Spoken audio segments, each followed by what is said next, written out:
Welcome to Luca is a Billionaire, where the only thing I invest in is your answers. You'll start by preparing your iPhone. Open Settings and confirm Keyboard, Siri, and shortcuts are enabled so you can automate viewing copied items. Once done, understand why. iOS keeps only the last copied item, so to see history you'll either create a shortcut or install a privacy-friendly Clipboard manager. Make sure to allow any app permission prompts for pasteboard access.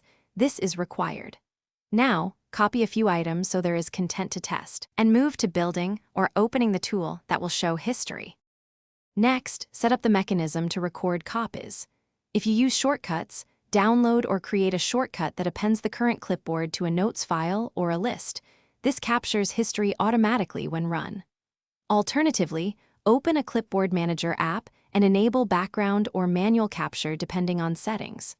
Run the shortcut or app, then copy several items to verify entries appear. Make sure to check privacy settings and storage location, so your saved snippets are organized and accessible when you need them. Finally, open the shortcuts output file or the Clipboard app to review your history. You'll see previously copied text and often timestamps. Use export or clear functions to manage storage and make sure to back up important snippets. If history is empty, troubleshoot by re-enabling pasteboard and background permissions, rerunning the shortcut, or relaunching the app. Sometimes iOS requires a restart. One key tip: if items stop capturing, check battery or background app restrictions, because those can prevent automatic collection. Thanks for watching and please subscribe. It's the best investment you'll ever make.